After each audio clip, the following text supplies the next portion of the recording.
Olá, pessoal. A gente está em mais um episódio do nosso podcast, que é o podcast do Intef, onde a gente busca, né, e sempre está aperfeiçoando em temas relacionados à medicina do trabalho com aspecto prático, né? Um bate-papo, essas discussões que muitas vezes a gente não vê em grupos, né, não vê em lives, mas aqui a gente tenta trazer, né, esse dia a dia, a prática da medicina do trabalho, né, com assuntos da rotina, né, trazendo especialistas, trazendo colegas aqui que detêm conhecimento sobre alguma área específica, né? E hoje eu tenho o prazer de falar com o Fernando Assis, né? O Fernando é um colega, amigo, né? O Fernando já foi meu aluno, né? Também. Então eu trago aqui o Fernando para falar sobre um tema que gera muitas dúvidas pro médico do trabalho, pro médico examinador, que é em relação à medicina do tráfego, né? Que é uma das muitas dúvidas surgem em relação das particularidades que se relacionam com a questão da especialidade. Então, Fernando, muito obrigado. Prazer por conversar com você nesse dia de hoje. Então, se apresente aí para o pessoal te conhecer. Júnior, muito obrigado pelo seu convite para estar aqui. Como você disse, somos colegas, somos amigos. Eu fiz o curso com você, tirei o título de especialista, então hoje sou médico do trabalho também e sou médico do tráfego. E hoje a gente está aqui para discutir um pouquinho esses dois assuntos, sua correlação, coisas que diferenciam, a relação entre as duas especialidades, né, a avaliação dos motoristas profissionais. Então vai ser um bate-papo bem interessante. Legal, Fernando. Obrigado aí mais uma vez. E eu acho que para a gente começar o nosso bate-papo, né? Eu acho que muitas vezes as pessoas desconhecem, né? Porque isso passa até mesmo na medicina do trabalho. Como que é a formação do médico do tráfego em si, né? Como que passa essa questão da formação? Como que se dá? Quem quiser fazer prova de título? Quais são os requisitos para as pessoas já terem uma noção da especialidade? Bom, a formação do médico do tráfego atual, se baseando nesse último edital da prova de títulos, e é um edital que muda muito pouco, né? Em geral, ele é muito parecido, é assim. Ou você faz a residência de medicina do tráfego, porque, para quem não sabe, existem hoje no Brasil 2 residências, uma no Rio de Janeiro e uma em São Paulo. Então, existe uma residência com duração de 2 anos. Ou você vai fazer uma formação que é a parte com...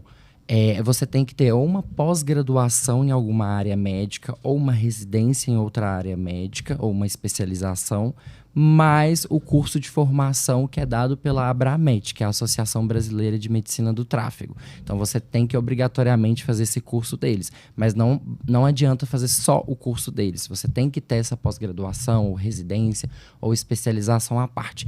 Então, como que é hoje? Você tem que ter, no mínimo, 2 anos de formado, uma formação complementar em outra área médica, mais o curso da Abramet, que é o curso da medicina do tráfego específico. Não se pode fazer um curso que não seja deles, senão você não tem acesso à prova de títulos. Então, hoje, o que você tem que fazer para ser médico do tráfego é basicamente isso. E acontece, como acontece na medicina do trabalho, de tempo de experiência ou não? Não, hoje, com a mudança que teve no Código de Trânsito Brasileiro em 2021, hoje não é mais possível, para quem quer ser médico do tráfego hoje, atuar, ter tempo de atuação sem ter o título de especialista. Então, hoje já é obrigatório no Brasil, você tem que obrigatoriamente ter o título de especialista para poder atuar na área.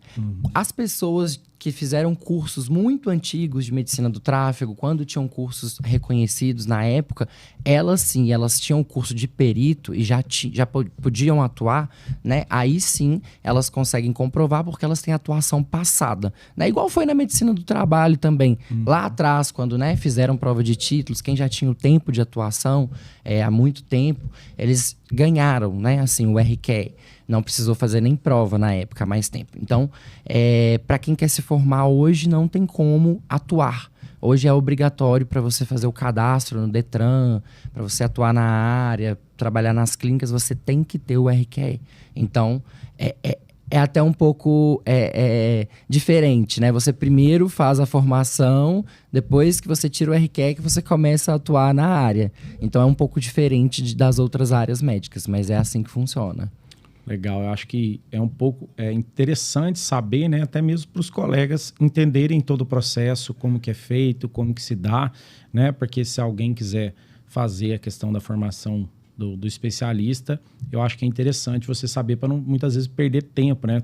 Às vezes faz certos cursos, faz certas formações que não dão o pré-requisito aí para você fazer a prova de título. E trazendo essa questão desse contexto, né, da questão da medicina do tráfego, da questão da formação, né, como que coloca para o pessoal essa questão da interface da medicina do trabalho com a medicina do tráfego, né? Que a gente vê, mas não são duas especialidades completamente distintas e como que se dá essa conexão entre as duas especialidades, que a gente vê que gera muita dúvida realmente, né? Qual que é o papel ali, muitas vezes, do médico do trabalho, do médico do tráfego ali. Isso.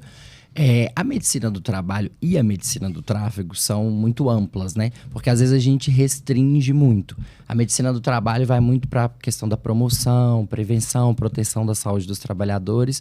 E a medicina do tráfego é um pouco disso também. A gente vai cuidar ali da manutenção do bem-estar físico e psíquico das pessoas que se deslocam, né? Claro que a gente tem o carro-chefe, que a gente vai dizer que é a maior área de atuação, né? A maior área de atuação hoje da medicina do tráfego, apesar dela ser muito ampla, é a questão da avaliação dos motoristas e motoristas profissionais.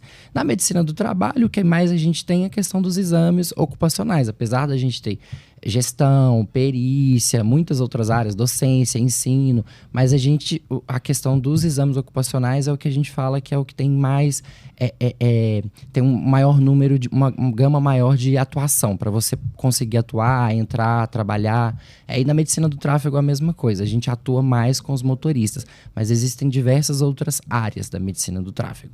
Só que ambas são medicinas preventivas, né? A gente vai atuar também na promoção, na prevenção e na proteção. Só que não na saúde do trabalhador, no motorista em específico. E esse motorista, ele pode ser trabalhador ou não, porque ele pode ser motorista profissional ou não. Então, a gente muitas vezes, na medicina do trabalho, a gente vai tentar prevenir acidente, prevenir doença. Na medicina do tráfego também. A gente vai tentar ver o que tem ali de doença que precise de uma intervenção para prevenir acidentes de trânsito, que precise de uma intervenção ali que não possa dirigir, né? Então, são medicinas preventivas e ambas são áreas médicas periciais, né? A gente tem um número muito grande de áreas assistenciais e a gente tem um menor número de áreas periciais. Então, a medicina do trabalho e a medicina do tráfego são áreas periciais, né? A gente vai dizer ali se o candidato está apto, se está inapto, se está apto temporário, inapto temporário, se ele precisa de um complemento, se a gente precisa de um relatório de contrarreferência, coisa que acontece muito na medicina do trabalho também. Por quê? Muitas vezes a gente não conhece o candidato, a gente está vendo ele pela primeira vez. Isso acontece muito na medicina do trabalho também. Então, a gente não sabe do histórico de saúde dele, a gente vai ter que fazer anamnese, exame físico, né? A gente vai avaliar visão, pressão, força, deficiência física. Então, é uma anamnese como é feito também na medicina do trabalho. Claro que tem alguns pontos diferentes, mas são duas áreas que você está fazendo uma avaliação pericial, né? E aí, no final, você vai decidir se a pessoa está apta ou não, ou se ela precisa de algo complementar. Então, são duas especialidades que a gente fala que são co-irmãs. São especialidades que se relacionam muito. E claro que, muitas vezes, a gente tem uma relação também, por exemplo, com a INSS, na medicina do tráfego e na medicina do trabalho, com aposentadoria por invalidez. A gente, às vezes, tem que avaliar. Um motorista profissional está afastado do trabalho e ele quer renovar a carteira. Um motorista profissional está no INSS. E aí, como é que faz? Ele tem que esperar? Ele não tem? Então, a gente tem essa relação. Muitas vezes, o próprio INSS pede avaliação da junta médica do Detran para falar se aquele candidato está apto ou não para continuar sendo motorista profissional ou não. Então, isso é uma coisa importante que as duas especialidades se relacionam. Você falou um ponto, né, que é interessante, essa questão da aptidão da carteira de motorista, né, que vocês fazem do processo do Detran, e a aptidão do trabalho, né? E muitas vezes tem essa confusão, né? Porque a gente muitas vezes tem um questionamento, mas se ele já não está apto, foi avaliado pelo médico do tráfego, ele já está apto, por que a gente faz essa avaliação da medicina do trabalho, né? Ou até mesmo o contrário, né? Assim, tem a decisão da carteira de motorista, que se ele não tiver a carteira de motorista, ele não consegue nem trabalhar dentro das empresas, mas existe essa questão desse conflito, né? Esses dilemas, muitas vezes, em relação à aptidão do médico da carteira de motorista está válida e a questão da aptidão ali do processo do médico do trabalho, né? Como que você vê essa questão? Não seria que todo mundo que tem a carteira de motorista habilitado, passou pelo Detran, está apto, já não estaria automaticamente apto para exercer sua atividade dentro da empresa como motorista? Então, a medicina do tráfego, a gente vai avaliar a capacidade médica do candidato poder dirigir. É muito diferente da medicina do trabalho, que vai avaliar, por exemplo, os riscos ocupacionais daquele motorista. Então, isso a gente tem que ter em mente. E isso realmente gera muita confusão entre os médicos do trabalho, entre os médicos do tráfego. Se o candidato chega para mim, por exemplo, no Detran não é obrigatório você fazer nenhum exame. Você chega no exame sem levar nada. Não é igual uma empresa que às vezes eles já te falam, você tem que fazer esse exame, depois você vai passar no médico. Não, o candidato chega pra gente. Então, a primeira etapa é essa, é a anamnese, exame físico. O candidato chega, ele vai preencher uma ficha que é padrão no Brasil inteiro, falando sobre problemas de saúde, se ele tem deficiência física, se ele toma remédios, se faz tratamentos, se fuma, se usa droga, se já fez cirurgia, se pretende exercer atividade remunerada. Enfim, ele tem que preencher um questionário, né? E depois esse questionário vai ser avaliado pelo médico durante a consulta, durante a anamnese. Com isso, o que a gente faz? A gente vai fazer uma avaliação de critérios médicos de aptidão. O candidato chega para mim e ele é aprovado, então ele tem critério médico para dirigir. A carteira dele vai ser liberada e ele foi aprovado. Quando ele chega numa empresa para trabalhar, as coisas podem mudar. Por quê? O médico do tráfego também não conhece o ambiente de trabalho daquele trabalhador, né? Às vezes tem motorista que vai estar exposto a ruído e tem motorista que não. Então, isso já é uma definição da medicina do trabalho. Aí os riscos ocupacionais vão ficar a critério do médico do trabalho, coordenador do PCMSO, né, que sabe ali, que conhece o ambiente de trabalho, que conhece os riscos que aquele trabalhador, né, tá exposto. E isso a gente não tem acesso como médico do tráfego, né? Outra coisa que eu sempre falo é a CNH, ela está delimitada por lei. 5, 10 anos, agora que houve alteração. Então, é um tempo muito grande que o candidato fica sem ser atendido, né? Então, às vezes, a medicina do trabalho, em geral, 1 ano, né? O exame médico anual. Pode variar? Pode. Mas, em geral, o exame médico anual. Na medicina do tráfego, às vezes, a gente vai ficar 10 anos sem avaliar o candidato. Então, assim, condições de saúde, elas mudam. A avaliação pericial é feita naquele dia, naquele momento.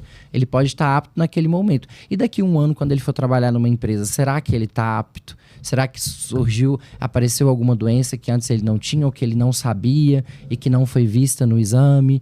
A gente também não confia em exame de outras pessoas. A gente tem que fazer o nosso próprio exame. O candidato tem que estar apto naquele dia. Não é assim, tem a CNH, ótimo, está liberado, já foi aprovado. Mas espera aí, às vezes lá atrás ele estava apto. Talvez hoje ele não esteja. Espera aí, o médico do Detran que avaliou, ele conhece os riscos ocupacionais? Não conhece, entendeu? Então, assim, fazer o exame clínico de acordo com o PCMSO para o motorista é importante. A acuidade visual dele pode mudar de um ano para o outro, entendeu? Pode ser uma coisa simples, uma ametropia, por exemplo. O candidato tinha 0,5 grau de miopia, foi aprovado no Detran. Hoje ele pode ter 1,5 e já não conseguir ser aprovado, porque ele pode aumentar 1 grau em 1 ano, entendeu? Até coisas mais complexas, ele pode sofrer um acidente, ficar com alguma sequela permanente. Às vezes ele sofre um acidente, perfura o olho, fica com visão monocular. Às vezes ele é um motorista de veículo pesado, ele já não pode mais dirigir o veículo pesado. Então, assim, você tem que fazer a avaliação naquele momento. A sua perícia é feita naquele dia para saber se ele está apto ou não. O que vai acontecer depois, a gente não consegue prever nem controlar. Então, é difícil para a gente. Por isso que os exames têm que ser feitos periodicamente. Principalmente para quem é motorista profissional. Então, se ele está trabalhando com a CNH profissionalmente, ele precisa ser avaliado de uma forma mais periódica. Coisa que não vai acontecer no Detran, porque o prazo de validade da CNH ele é muito alto. Então, muitas vezes eu vejo isso. O candidato pega o prontuário, 5 anos atrás, era de um jeito. Hoje, está completamente diferente. Às vezes ele não tomava medicamento, hoje ele toma alguns. Às vezes a acuidade visual dele que eu vejo no prontuário era uma, hoje está bem mais baixa. Então, as coisas mudam. O médico do trabalho, o médico examinador, tem que avaliar de acordo com o risco ocupacional e refazer o exame.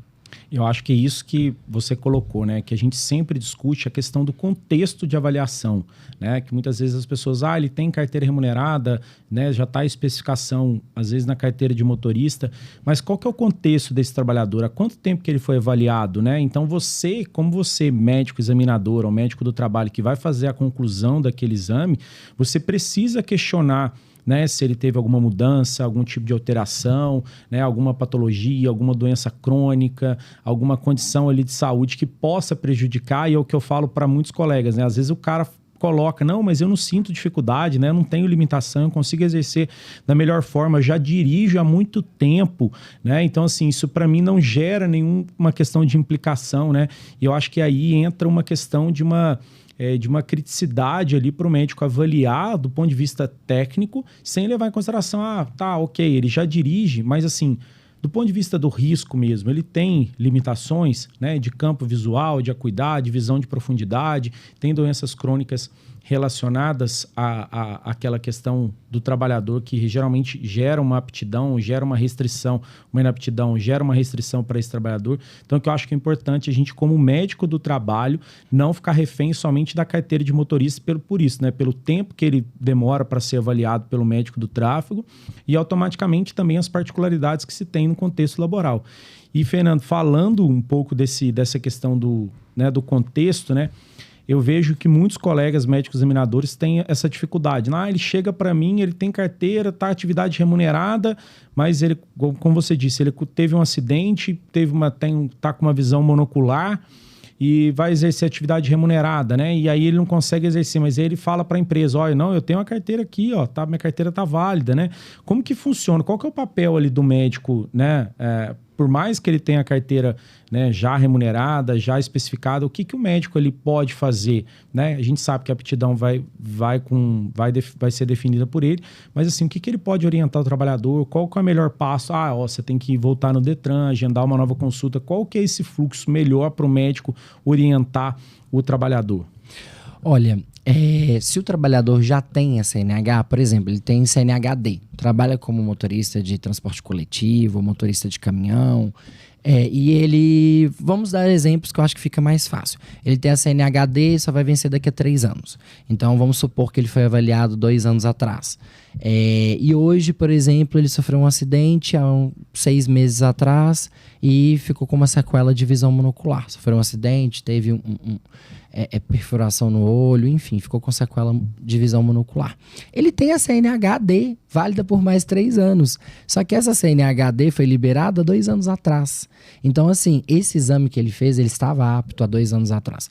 Hoje, ele não está mais apto. Então, nesse caso, se o médico examinador, por exemplo, avalia o candidato, essa é a grande questão, você tem que avaliar. Você avalia, você faz, por exemplo, um exame de acuidade visual, ele tem visão monocular, você pediu o relatório, ele trouxe o relatório do oftalmologista, diagnóstico fechado, ele está apto lá atrás, ele tem a CNH lá de trás, mas você não vai dar apto, porque naquele momento ele está inapto. Nesse caso, ele está inapto definitivo, por ele ter uma visão monocular. Então, ele não pode mesmo dirigir veículo pesado, só veículo leve.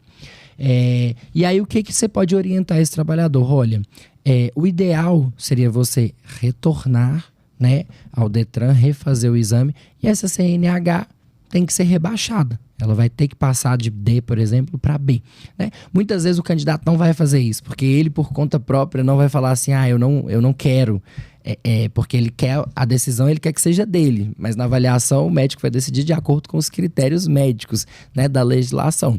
Então, muitas vezes ele não vai fazer isso. Muitas vezes ele vai esperar ela vencer, só daqui a 3 anos que ele vai fazer um novo exame, porque a CNH vai estar vencida, aí ele vai ter que fazer, e aí sim vai ser rebaixado. Alguns casos não, é interessante para o próprio candidato fazer essa avaliação. Por exemplo, ele tem a CNH-D, e aí ele sofre um acidente e tem que amputar a perna esquerda, por exemplo. Teve um acidente, amputou a perna. E aí, ele não consegue dirigir um veículo convencional, ele vai precisar de um veículo adaptado. O que eu falo que é muito simples entender a questão da amputação da perna esquerda. Qual que é a única adaptação que a gente precisaria? Seria o carro automático, né? Então, no automático, a gente não usa a perna esquerda. Então, a única adaptação seria ser automático. Então, é interessante para o candidato, mesmo com a CNH ainda válida, procurar o Detran, já que ele está sem um membro, para poder fazer um novo exame, ser encaminhado para a junta médica e a junta médica colocar essa restrição de que só pode dirigir veículo automático. E com isso também, depois o Detran vai fazer as orientações, por exemplo, para ele ganhar procurar a Receita Federal para ganhar os descontos para comprar o veículo adaptado. Então, assim, vai depender muito do contexto, vai depender do tipo de patologia, porque os candidatos também eles não querem se prejudicar. Mas quando é interessante para ele, ele até procura. Outros casos que para ele é interessante. Às vezes ele está afastado pelo INSS e é motorista profissional. Aí a carteira dele vence durante o afastamento pelo INSS. O que ele faz? Ele vai no Detran, a CNH está vencida. Ele vai no Detran, ele não vai, ele procura. O que a gente faz? A gente espera a avaliação do perito do INSS, é algo que também vai depender. Se ele estiver afastado por uma patologia que ele já tenha melhorado, mesmo que ele ainda esteja em vigor do benefício, se ele for ao Detran, ele for avaliado e tiver apto, o médico do tráfego pode liberar ele normal, independente dele ainda estar afastado pelo INSS. E aí o que a gente recomenda nesse caso? Ou a pessoa espera a próxima perícia do INSS para ser liberado, às vezes até leva a CNH, fala que foi avaliado no Detran e o médico perito do INSS também vai fazer a avaliação, né, e vai ver se ele realmente está apto. Ou ele pode até pedir, né, para já fazer uma perícia do INSS antes, adiantar a perícia para o perito do INSS avaliar e ver se realmente vai liberar. Agora, em outros casos que ele está afastado, mas ainda está em vigor da patologia, ainda não tem condições, não é ideal que ele faça o exame no Detran, porque aí pode ser que ele não consiga e vai ficar o exame em andamento inapto temporário. Mas se a pessoa quiser também ela pode, a gente não impede a pessoa que está afastada pelo INSS ou aposentada por invalidez de fazer o exame, né? Aí o médico do tráfego vai tomar a sua decisão, porque muitas vezes ele pode estar afastado pelo INSS e ele está apto a dirigir. Por exemplo, ele pode ser um motorista profissional e ter um câncer de estômago. E aí estava em vigor do tratamento, fez a avaliação do INSS e aí vai ficar mais 2 anos afastado. O perito do INSS liberou ele 2 anos. E aí daqui 1 ano ele já está bem, mas ainda está em tratamento. Só que às vezes isso não impede ele de dirigir. Ele pode ir no Detran. Se o médico do tráfego avaliar e falar, não, ele ainda está em tratamento do câncer de estômago, mas ele está clinicamente bem e apresenta todos os critérios para dirigir. Ok, então pode dirigir. Se ele tem uma bolsa de colostomia, ainda está em vigor de afastamento pelo INSS. Inclusive, às vezes ele tem uma bolsa de colostomia permanente, ele é até considerado PCD pela lei. Ele vai fazer avaliação no Detran. O que essa bolsa de colostomia, se ele estiver clinicamente bem, vai impedi-lo de dirigir? Nada. Vai impedir de dirigir um veículo comum? Não vai. Ele precisa de um adaptado? Não precisa. Então, isso é uma coisa que a gente tem que ter em mente. Às vezes um candidato, isso acontece muito no Detran, ele fala, eu sou PCD na empresa. Eu quero ser PCD no Detran porque eu quero meu carro automático, eu quero meu carro com desconto. Aí ele traz o papel do médico do trabalho, comprovando que ele é PCD, ele traz papéis do médico assistente. Só que o que é enquadrado como PCD na legislação trabalhista, muitas vezes não é PCD na medicina do tráfego. Então, mais uma vez, a importância de fazer uma boa avaliação. Então, se ele tem uma bolsa de colostomia permanente, ele pode ser PCD na empresa, mas não tem nada que a gente impeça de dirigir um veículo comum. Ele não é PCD para o Detran. No Detran, os PCDs que a gente coloca restrição na CNH da questão do aparelho locomotor, questão ortopédica. Isso não significa que a pessoa não seja PCD. Pela legislação ela só que ela não vai precisar de um veículo adaptado. Aí nesse caso é uma coisa que muita gente confunde também, é até bom esclarecer. Nesse caso, o que a pessoa tem que fazer? Ela tem que procurar a Receita Federal para ela ter um desconto para comprar carro. Ela tem o direito ao desconto. Ela vai lá, procura a Receita Federal vai fazer os trâmites necessários para ela conseguir. Mas ela não tem que tentar resolver isso no Detran. Eu tenho bolsa de colostomia, então eu sou PCD para o Detran. Ela tem que procurar uma outra via, que é a Receita Federal. Visão monocular, que já é amplamente conhecido como PCD agora no Brasil, é facilmente enquadrado nas empresas, com o relatório lá do oftalmologista. O que tem de restrição para dirigir? Não pode dirigir veículo de grande porte, que é a categoria C, D e E. Mas pode dirigir a categoria A e B normal. Então, moto e carro normalmente. Tem alguma adaptação? Não. O que a gente vai fazer de adaptação para visão? Não tem o que fazer. Então, a pessoa, se tiver visão monocular, ela pode fazer exame no Detran, ela pode dirigir carro, pode dirigir moto. Inclusive, pode ser motorista profissional do carro e da moto. Pode dirigir Uber, pode dirigir táxi, pode fazer motofrete, mototáxi.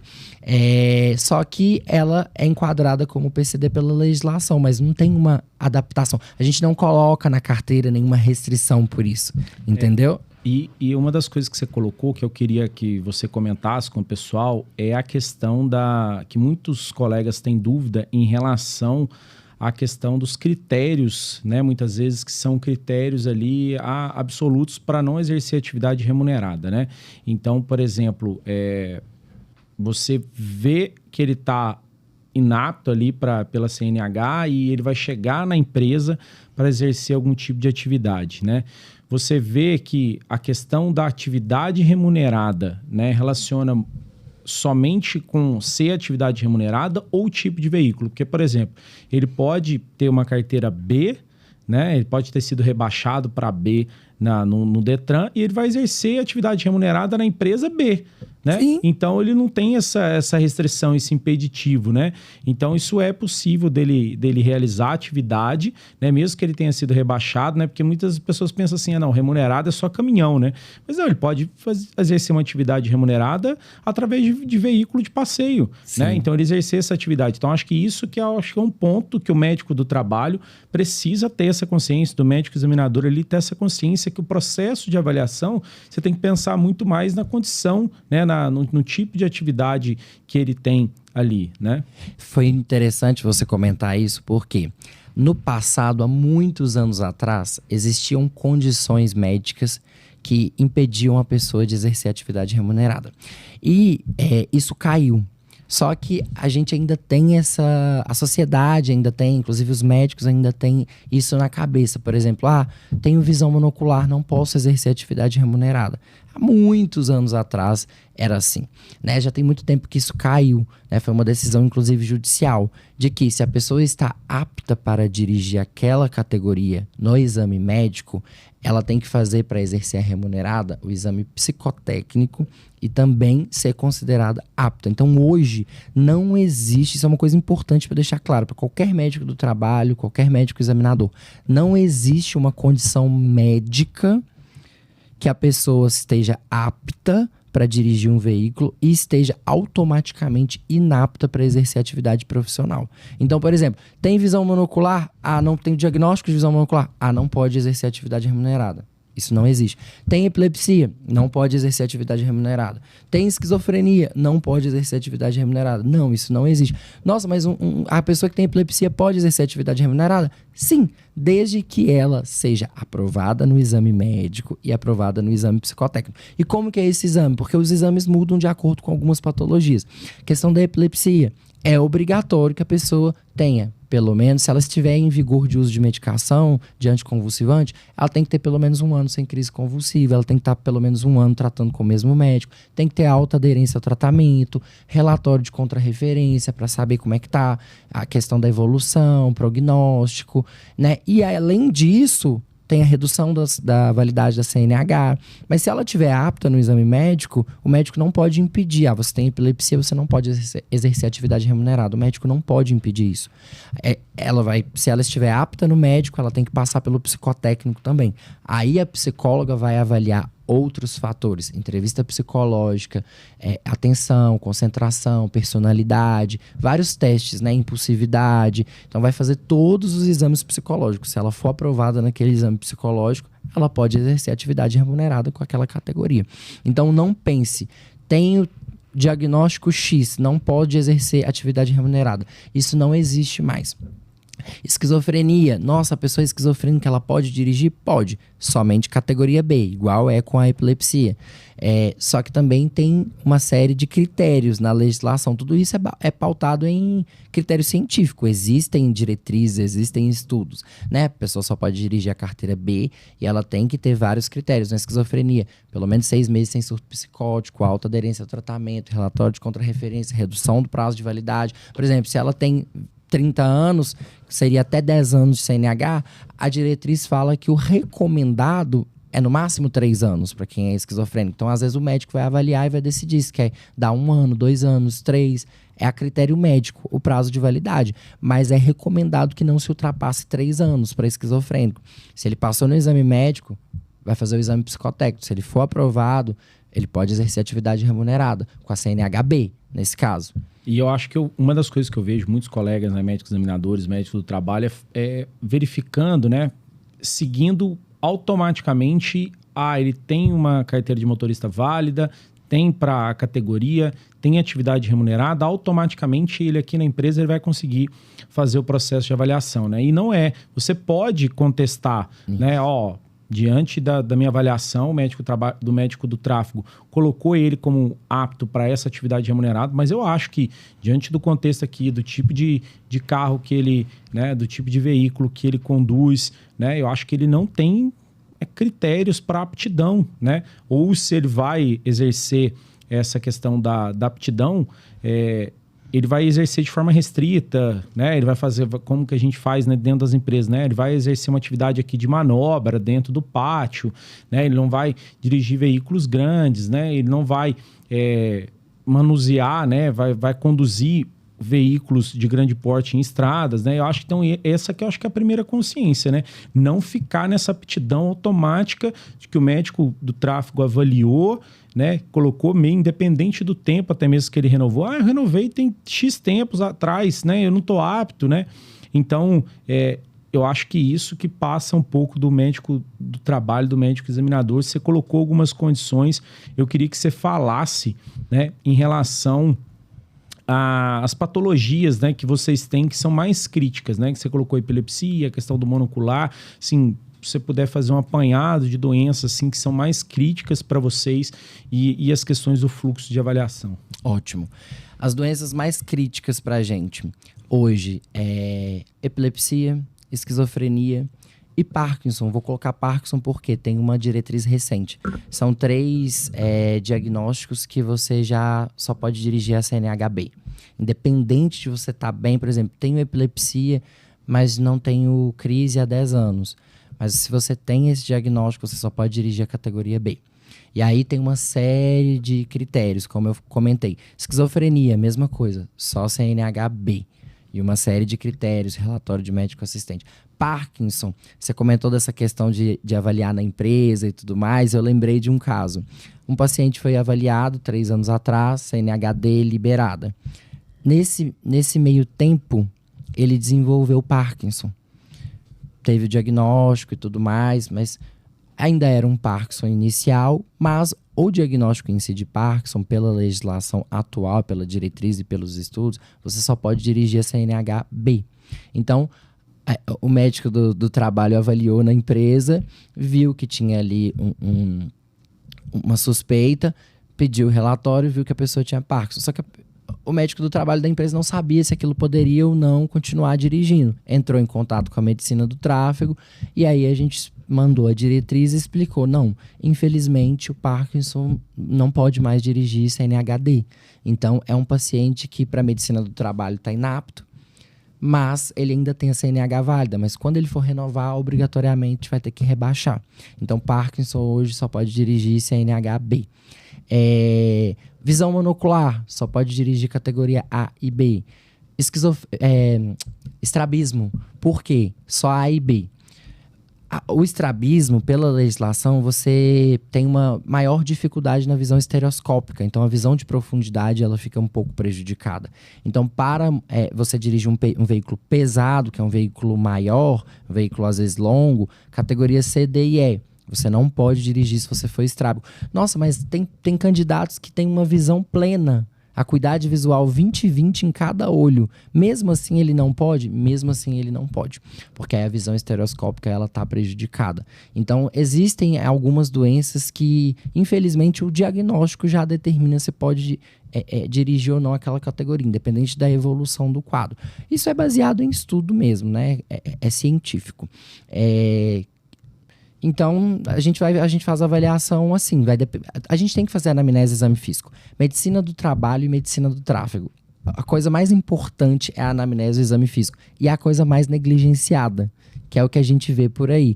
Esses exames de 2 minutos, 3 minutos, né? A pessoa é muito mal avaliada. A gente tem médico especialista na medicina do tráfego, faz exame em 1 minuto. Às vezes a pessoa não está apta, mas ele não vê determinada coisa. Às vezes não vê nenhuma deficiência física, porque não avalia. Na medicina do trabalho é a mesma coisa. Então, isso é mais uma coisa para a gente fazer o exame e não acreditar nos exames dos outros e que ele tem a CNH, ele tá apto. Você não sabe quem avaliou. Entendeu? Tem médico que chega lá, só faz a acuidade visual e libera o candidato. E muitas vezes eu vejo que isso passa muito por isso, né? Essa insegurança, né? Do médico examinador, do médico do trabalho ali na condução dos casos, porque ele fica refém da conduta, que eu sempre falo, né? Da questão dos especialistas, e isso não muda na medicina do tráfego, né? Então, fica nessa questão automática, né? Buscando uma segurança atrelada a avaliação do outro, né? Sendo que ele pega, ele tem uma carteira válida, tem a categoria aqui, tá colocado como uma atividade remunerada, então para mim automaticamente está, porque eu tenho um médico do tráfego falando que ele está apto, né?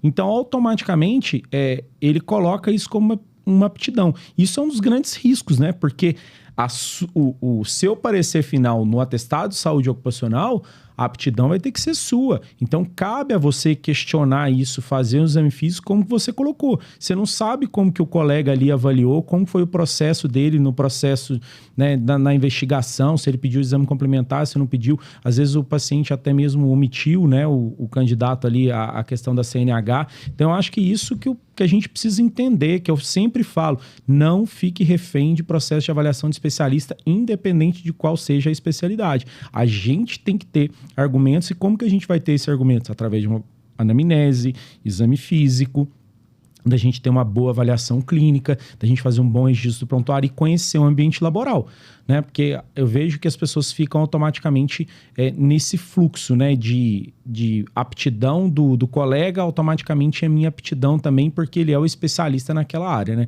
Então, acho que isso é um dos riscos muito grandes, né? Que a gente vê na medicina do trabalho, que passa um pouquinho do que acontece na medicina do tráfego, né? Como você colocou, às vezes o cara acha que tá rápido da questão da medicina do trabalho, PCD, chega lá e falando que não, o processo é diferente, a questão da avaliação é diferente. E nesse contexto, Fernando, eu queria que você falasse um pouco da questão dos temas polêmicos que a gente tem da medicina do trabalho em relação à medicina do tráfego, que são os exames toxicológicos, né? Que a gente vê, porque chega lá, eu peço, como que eu vou controlar dentro da empresa, eu falo, e aí se chegar algum exame alterado, como que você orienta essa questão desse fluxo em relação aos exames toxicológicos? Então, o exame toxicológico é também baseado em diretriz, né? No caso da medicina do trabalho, a ANANT não recomenda que o médico do trabalho, o médico examinador veja esse exame, né? É um exame administrativo ali na questão do admissional e no demissional de motorista profissional. Então, isso é uma polêmica dentro da medicina do trabalho, apesar de ter a diretriz. Porque tem médico que não concorda, tem médico que concorda, tem gente que o RH não quer pegar o exame, quer mandar para o médico, fala que não é função deles, que eles não sabem olhar exame. Mas a gente tem uma diretriz técnica falando que não é para o médico do trabalho, o examinador, não avaliar esse exame. Então, recomendaria aos examinadores e médicos do trabalho não avaliarem, ficar mais da cargo administrativo. Na medicina do tráfego é um pouco diferente. Por quê? O candidato que tem a CNH C, D e E, ou que é candidato a ter essa CNH, ele quer fazer uma mudança de categoria, ele obrigatoriamente tem que fazer o exame toxicológico. Independente dele ser motorista profissional ou não, se ele tem essa categoria, ele tem que fazer esse exame. Como que é feito hoje? De 2 anos e meio em 2 anos e meio, pela nova legislação, ele tem que atualizar o toxicológico, é um exame toxicológico periódico para CNH, mas quando ele vai renovar a carteira ou fazer mudança de categoria, ele tem que ter um exame novo também. Então, muitas vezes isso acontece sempre. Eu fiz o toxicológico ano passado, ele ainda está válido na minha CNH digital. Sim, mas se você quer renovar a carteira agora, você vai ter que fazer um novo, porque você tem que ter um toxicológico de no máximo 90 dias, dos últimos 90 dias. Esse exame toxicológico aqui em Minas Gerais, é recomendado que o médico do tráfego pegue esse exame toxicológico, veja e arquive no prontuário.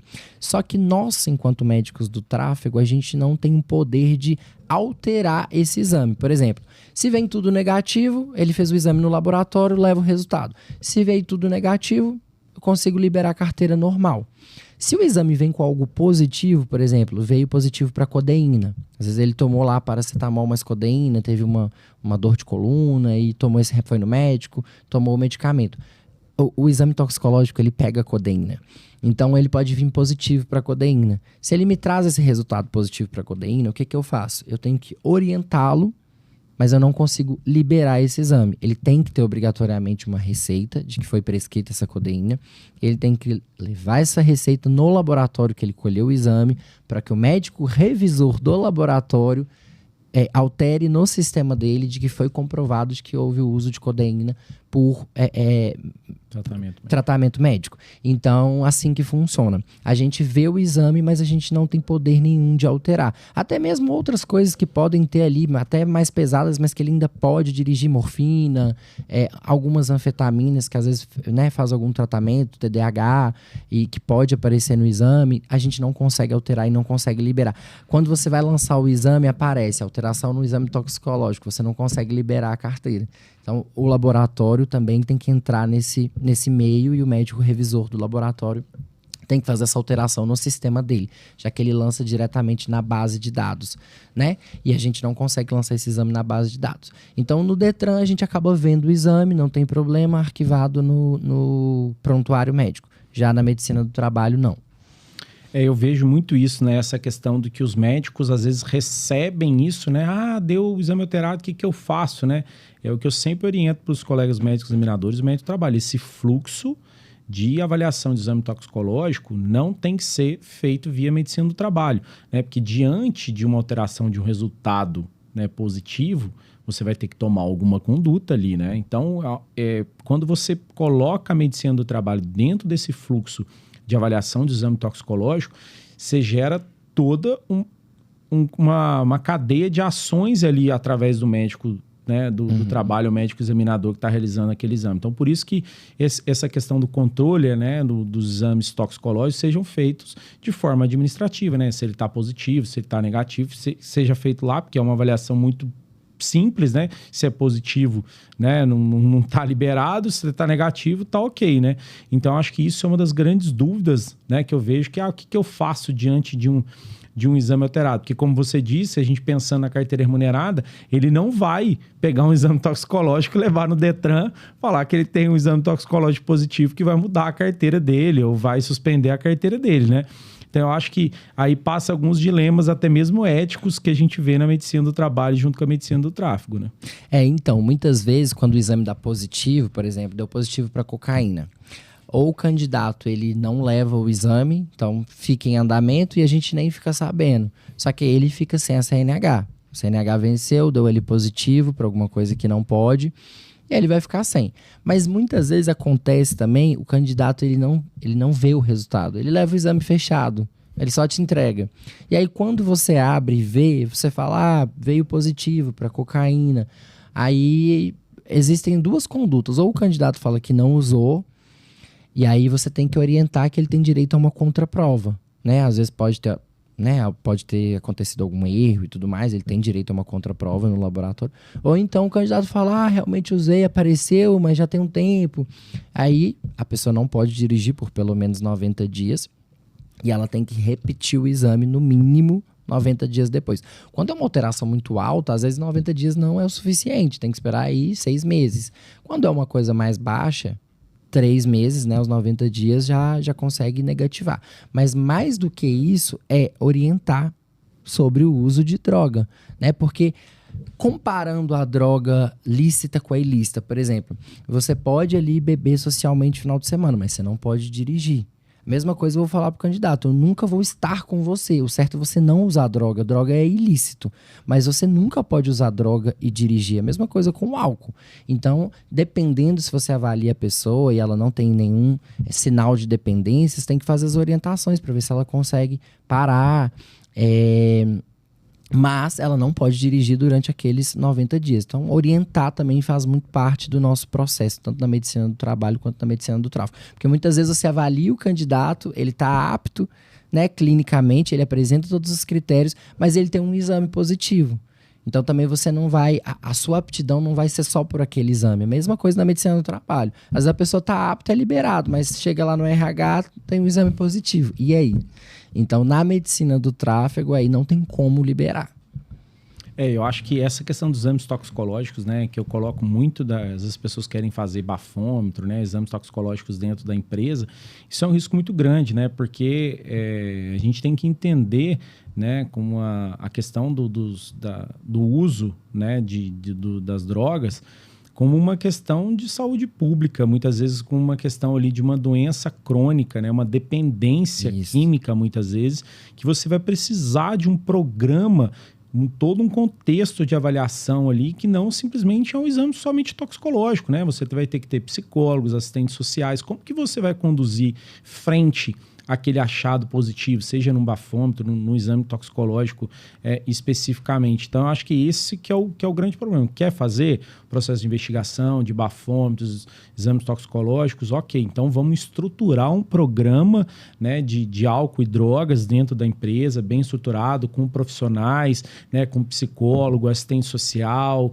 médicos, equipe de enfermagem, para que a gente consiga conduzir esses casos de forma assertiva, colocando no contexto, né, como uma patologia e não simplesmente como um exame alterado ali, que ele tem que ser mandado embora, que ele tem que ser restrito, inapto, né? Porque eu acho que quando você atua dessa forma, o risco de judicialização por questão de discriminação, por questão até de preconceito ali em relação à questão patológica é muito grande, né? Então, acho que esse é um ponto de atenção. E você colocando essa questão dos exames toxicológicos, eu queria que você falasse um pouco em relação aos exames que são feitos, né, durante a avaliação clínica. Você colocou a questão da acuidade visual, né? Coloca assim, quais são os pontos principais que são feitos ali, a questão da dinamometria, né? Essas questões desse processo da avaliação na carteira na CNH. Olha, quando a pessoa vai fazer o exame, ela obrigatoriamente tem que preencher um questionário. Esse questionário é padrão no Brasil inteiro. As clínicas podem até colocar perguntas a mais. Mas o questionário padrão, ele tem que ser feito. Esse questionário é o que eu falei lá no início. O que tem que ter? Se faz tratamento de saúde, se toma remédios, se tem deficiência física, se já teve tonteira, convulsão, se já fez cirurgia, se exerce atividade profissional, né? Se é aposentado por invalidez ou não, se usa óculos, está afastado pelo INSS. Então, existe uma série de perguntas no questionário. É um questionário padrão que se faz em todas as clínicas. Quando a pessoa entra, o correto é o médico ou já ter olhado ou olhar, mas refazer esse questionário com o candidato. Porque tem médico que já respondeu, já assinou, então já é isso. E não é assim. Por quê? Muitas vezes a pessoa responde, faz tratamento de saúde? Não. Quando você pergunta, toma algum remédio? Faz algum... só de pressão. Isso acontece direto na medicina do trabalho e na medicina do tráfico. E às vezes é uma coisa que não é tão simples, né? Às vezes ele faz um tratamento que ele colocou não, e é uma coisa importante, que às vezes até precisa de um relatório de contrarreferência, de uma avaliação. Então a gente começa numa boa anamnese, né? Porque o candidato não chega com nenhum exame complementar. Então o exame clínico é o mais importante. Então, feita toda essa anamnese de todos esses critérios que eu falei, a gente vai fazer o exame físico. Acuidade visual, aparelho cardiovascular, então fazer uma boa ausculta, ver pressão, frequência cardíaca, né? Deficiência física, a gente vai avaliar o aparelho locomotor, mãos, né? Membro inferior, ver se tem alguma patologia ali, alguma coisa que possa interferir. A acuidade auditiva é importante. Então, você está conversando com o candidato tá, oi, não te escuta, você vê que faz muita leitura labial. Então, a gente tem que saber os critérios da acuidade auditiva para dirigir. Então, são vários critérios, né? A acuidade visual, claro que é o carro-chefe. A questão da oftalmologia é o carro-chefe. É tanto que tem médico que faz só acuidade visual. Erradamente, né? Tem gente que fala, eu vim fazer exame de vista. Até hoje a gente tem isso no Detran, eu vim fazer exame de vista. E aí, às vezes, quem faz uma boa avaliação fica até um pouco com raiva, né? Nossa, a pessoa vem aqui fazer um exame médico e fala que veio fazer um exame de vista como se fosse uma coisa só assim, eu vim fazer minha acuidade visual e vou embora. Porque por muito tempo, igual na medicina do trabalho, criou-se essa coisa de ser um exame muito rápido e é aquilo e pronto. Então a gente tem que... Isso está mudando, eu acho, na medicina do trabalho e na medicina do tráfego. A gente está questionando muito isso hoje, essa questão da rapidez nos exames. Então eu acho que está melhorando, mas ainda tem muito. Então a gente ainda precisa combater muito isso. O candidato ele tem que estar ciente de que ele está ali para fazer um exame médico. É tanto que muitas vezes na avaliação clínica a gente fala, nossa, o candidato está muito bem, mas eu preciso de um relatório em relação a isso, entendeu? Por exemplo, às vezes ele é cardiopata, ele toma vários medicamentos, ele está bem no exame clínico, você faz uma boa avaliação cardiovascular, mas poxa, você fala, às vezes ele teve infarto, revascularização, várias coisas, já toma uma gama de medicamentos, e você fala, não, eu acho que é importante saber como que está o status cardiovascular desse candidato. Então, assim, são muitos critérios que a gente tem que avaliar, não só a visão, aparelho cardiovascular, deficiência física, audição. Então, eu acho que esses pontos são os principais da nossa avaliação. Claro que isso vai depender muito de cada candidato. Por exemplo, às vezes o candidato se ele nega tudo, você vai fazer um exame clínico normal. Mas, por exemplo, se ele toma vários medicamentos, por exemplo, para depressão, ansiedade, às vezes você acha que ele pode ter um outro diagnóstico que não seja só isso. Às vezes ele usa estabilizador de humor. Hoje tem estabilizador de humor que é usado para depressão, mas você não conhece o candidato. Às vezes ele não sabe o diagnóstico ao certo. Então, assim, ele pode até estar clinicamente bem, mas às vezes você precisa de um relatório para saber se ele tem transtorno bipolar, entendeu? Se ele tem alguma coisa mais grave, porque aí isso pode mudar a sua avaliação, o prazo de validade da CNH. Então, isso é uma coisa importante, né? Por isso que a anamnese também é importante nesse sentido. Eu acho que, né, Fernando, você resumiu muito bem a criticidade que tem dos exames, que é o que eu acho que não é diferente da medicina do trabalho, também no contexto da medicina do tráfico, né? E eu acho que a gente, como médico do trabalho, médico examinador que atua dentro das empresas, acho que a gente tem que utilizar, né, a avaliação do médico do tráfico, como que ele, né, qual que é o parecer dele, mas automaticamente levar em consideração tudo isso também, né? Essas questões das doenças crônicas, né? Da questão das cardiopatias, das neuropatias, das questões dos de medicamento, né? Dos efeitos colaterais que a gente tem através dos medicamentos, né? E a gente ter essa complementação e não essa dependência, né? Então, eu acho que assim, a gente resumiu muito bem, né? Eu queria te agradecer pelo nosso bate-papo, que eu acho que a questão do tema de medicina do tráfico, para nós, a medicina do trabalho é muito importante, não só por ser uma especialidade que tem um conhecimento específico de uma área, mas eu acho que também traz para a gente muitas referências, né? Em questão de critérios de aptidão, critérios de inaptidão, que eu acho que, por mais que não seja aquilo que a gente vai seguir 100%, mas nos dá um norte de avaliação muitas vezes, porque os critérios muitas vezes avaliados por vocês são critérios bem técnicos, né, bem específicos, então isso nos ajuda também. Então eu sempre coloco, né, da gente seguir, às vezes eu faço orientações, sigo orientações que são diretrizes muitas vezes da medicina do tráfico, né? Então eu queria te agradecer por esse bate-papo aqui nosso, né? Se você quiser colocar aí as suas redes sociais, como que as pessoas te acham, né, para a gente incentivar aí as pessoas a terem um olhar diferente para a medicina do tráfego também. Júnior, eu que te agradeço, foi um prazer mais uma vez a gente estar aqui. Eu gosto muito de falar sobre medicina do tráfego, gosto muito de falar dessa relação da especialidade com a medicina do trabalho. Quem quiser tirar qualquer dúvida, quiser me procurar, quiser discutir caso da área, eu sei que tem muitos médicos do trabalho, médicos examinadores que atendem motoristas profissionais e tem muitas dúvidas em relação a isso. Quem precisar pode me chamar no meu Instagram, que é o FerHAssis. É só mandar um direct lá que eu estarei à disposição. Aí a gente vai trocando ideia, eu troco o WhatsApp pra gente poder discutir melhor. Então estarei sempre à disposição com esse tema. Obrigado, Fernando, mais uma vez. Espero a gente ter outras oportunidades para a gente discutir sobre esse tema, né? Porque a gente ficaria um bom tempo falando sobre a medicina do tráfico e que tem uma complexidade grande, né?